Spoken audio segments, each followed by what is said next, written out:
Et le mot Cameroun, comme vous entendez, en fait, ça ne veut pas dire Cameroun. Ça veut dire crevette, tout simplement.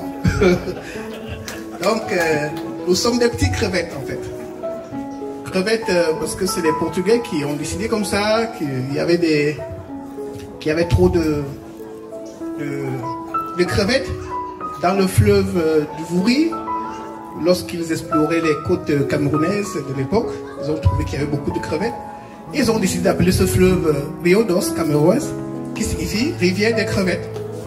Lorsque les Allemands, je ne sais pas si les Allemands dans la salle, sont passés par là, ils ont vu les cartes laissées par les Portugais, ils ont dit « Ah, cette zone s'appelle Rio dos Cameroes, donc ça veut dire la zone des crevettes. » Et puisque en allemand, il n'y a pas Cameroes, ils ont dit Cameroun avec K. Plus tard, pas les Belges, mais les Français, ils sont passés par là aussi.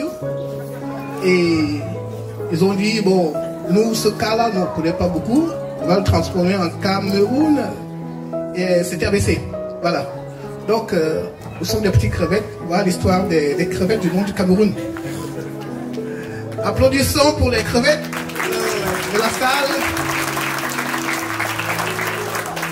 Mais le nom que les Camerounais eux-mêmes affectionnent beaucoup plus, c'est le nom continent. Et continent ne veut pas dire continent africain, c'est le continent camerounais.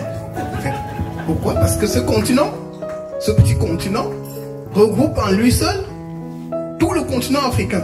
C'est-à-dire, vous trouverez dans ce petit pays toutes les civilisations africaines, l'histoire africaine, l'histoire des combats de la libération de l'Afrique, de l'indépendance, d'abord contre l'esclavage, après contre les colonisations, et puis contre les néocolonisations. Ils sont toujours en avant-garde pour les combats.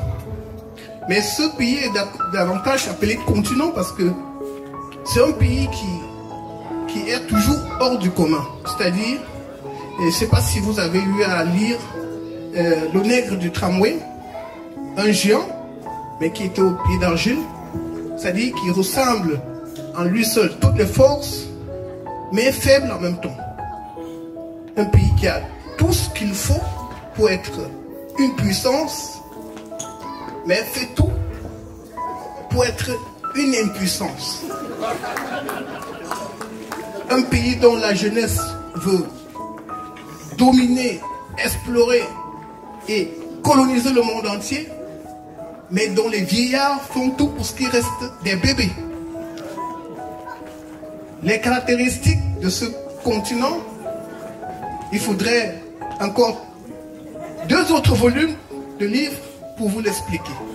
Parce que comme ils aiment bien le dire souvent, si on vous explique le Cameroun et que vous dites que vous avez compris, alors là, on ne vous a pas bien expliqué le Cameroun. Je vous remercie.